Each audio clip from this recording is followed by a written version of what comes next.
En Bolivia las cosas no están tan bien. Tras 15 días de protestas hay escasez de alimentos y de combustible y esto está amenazando fundamentalmente o principalmente a los habitantes de Santa Cruz. Hablamos con el analista político de Bolivia, Leopoldo Vegas, que está en comunicación con nosotros. Hola Leopoldo, ¿cómo te va? Víctor González te saluda, buen día. Hola Víctor, un gusto saludarte, ¿cómo estás? Pero ¿Todo muy bien? bien, bien, aquí estamos. Bueno, ustedes parece que la cuestión está bastante tensa. ¿Qué es lo que está sucediendo con la escasez de alimentos?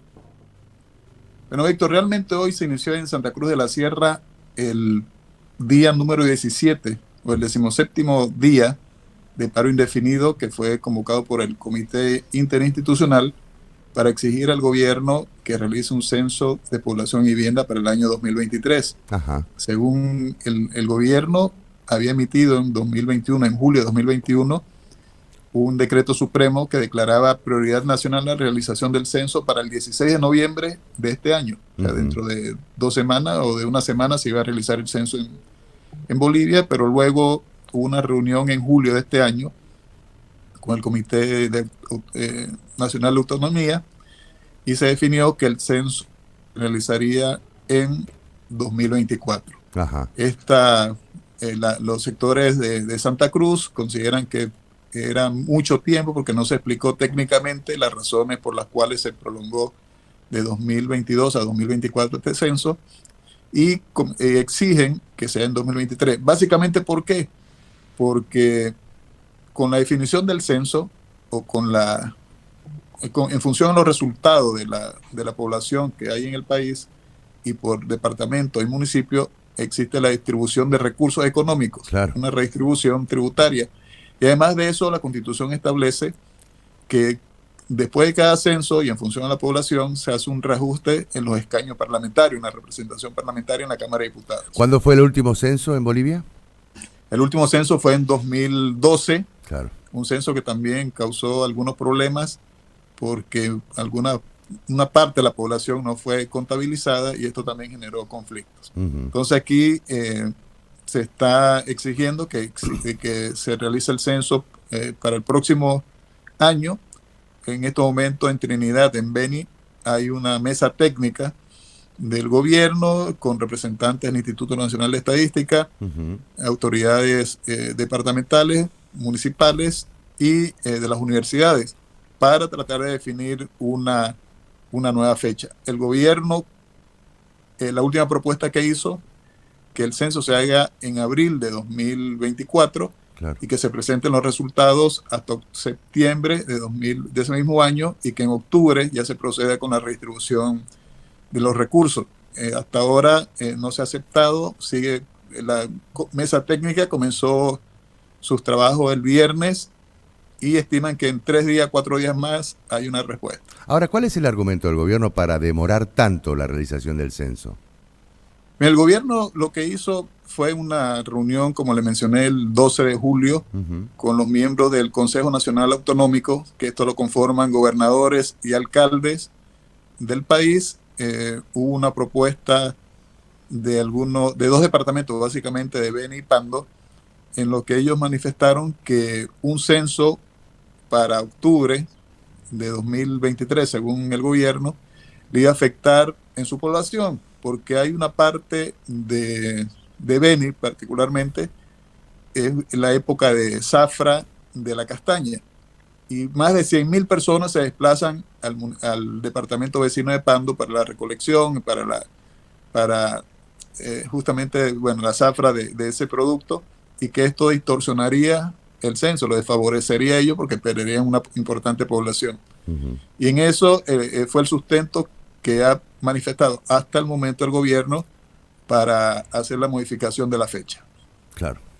Eh, Obviamente que los datos que se va a conocer el año próximo van a ser, digamos, muy diferentes, muy distintos. ¿Hay algún relevamiento que esté indicando a cuánto asciende la población, por un lado, y en cuánto debiera ser la distribución que debe emanar después de ese censo? Porque imagino que los recursos no deben ser lo mismo.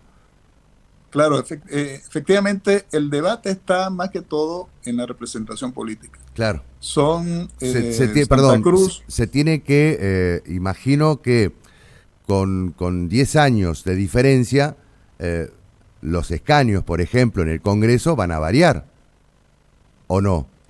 Claro, en este caso la proyección del Instituto Nacional de Estadística señala que Santa Cruz como departamento tendría más de 3 millones de habitantes. Sí. Y en la ciudad Santa Cruz de la Sierra serían más de 2 millones. Ajá. ¿Esto qué significa? Que hay un desfase en recursos de unos 500 millones de bolivianos que deja de percibir Santa Cruz como ciudad, el municipio de Santa Cruz de la Sierra, Claro. por habitantes. De peso boliviano. De peso boliviano. Sí, sí. Y en cuanto a la representación parlamentaria le corresponderían entre 2 o 3 diputados. Claro. Porque la Constitución Política del Estado establece que son 130 diputados y se ajustará en función a la población. ¿Esto qué significa? Que algunos departamentos que hayan perdido población o que se mantengan igual, van a tener que perder 1 o 2 escaños en favor de Santa Cruz. Claro. Entonces, allí también hay mucho cálculo político, porque posiblemente algunos de los departamentos que pierdan representación, afecta directamente al movimiento al socialismo. Claro. Porque Santa Cruz es considerado el principal bastión de región opositora al gobierno. Claro. Eso lo considera el gobierno, que es la región opositora, porque nunca ha ganado. Claro. Ha ganado alguna elección en Santa Cruz, pero no como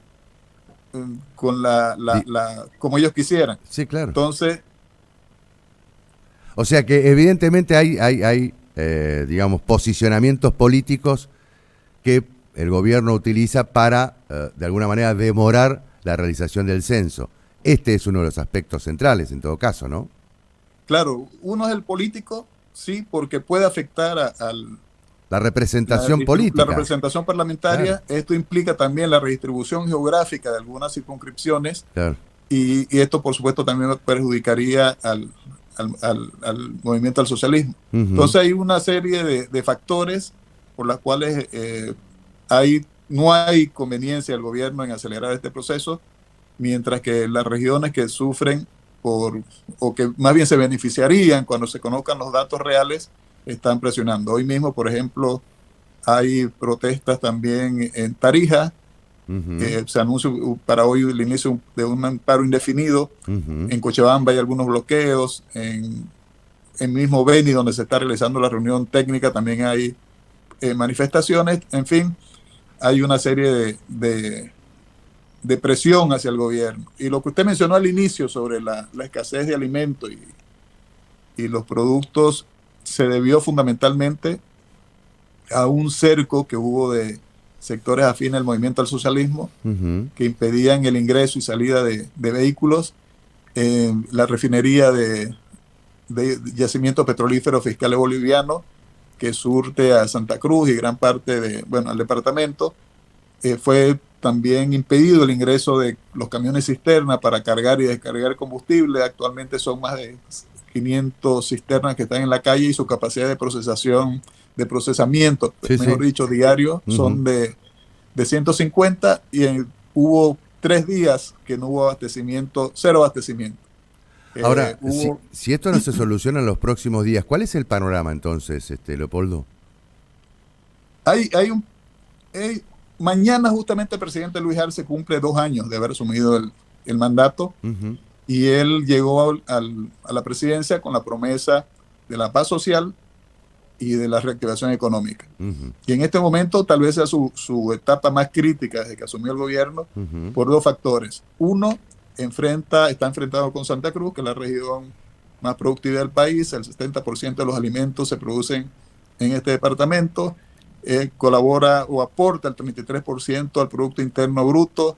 Es el departamento más desarrollado económicamente del país.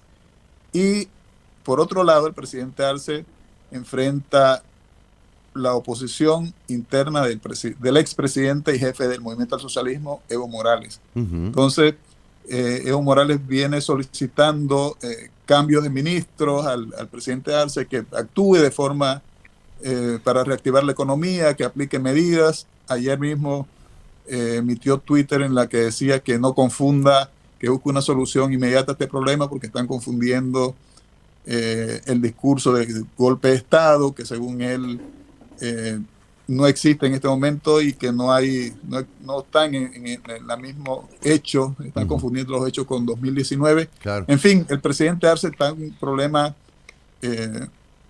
con estos dos frentes, justamente la economía y la paz social que está siendo comprometida. Hay una inflación, ya se siente el aumento de precios de los productos alimenticios en las ciudades de La Paz, de Cochabamba, porque ¿a cuánto no tienen asciende, insumos que llegan de Santa Cruz. ¿A cuánto asciende la inflación en Bolivia? Todavía no es una escalada importante, pero sí algunos precios que han aumentado ligeramente, pero se estima, por ejemplo, que en diciembre va a haber algunos problemas de abastecimiento, por ejemplo, con el pollo, claro, que en Cochabamba tuvieron que sacrificar un importante número de pollitos bebé porque no llegan los alimentos de Santa Cruz, no llegan los alimentos balanceados que son básicos para la producción y la cría de estas aves. ¿Ves voluntad política? Es la última pregunta que te hago, Leopoldo. ¿Ves voluntad política de que esto se solucione en el corto plazo o crees que se va a extender? Mire, ya son hoy 17 días. El gobierno fija las pérdidas en más de son miles de millones de dólares que se están, porque también se suspendieron las exportaciones de soya, de carne, de azúcar, que salen principalmente de Santa Cruz, aunque se reactivó o se repuso la exportación de soya y sus derivados, pero hoy precisamente el transporte pesado anuncia protestas porque según ellos no se ha hecho efectivo las exportaciones. Entonces, un problema que el propio gobierno ha generado y que de no solucionarse va a ocasionar más daño y puede provocar también una escalada de conflictos a escala nacional. Muy bien. Leopoldo, te agradecemos muchísimo y seguramente vamos a continuar en línea permanente para ver cómo sigue este conflicto y si tiene algún desenlace, digamos, y las repercusiones de ese desenlace. Muchísimas gracias. Gracias a ustedes, Víctor. Que tengan muy buen día. Hasta cualquier momento. Leopoldo Vegas, entonces, analista político de Bolivia, hablándonos de esta situación que está viviendo el hermano país.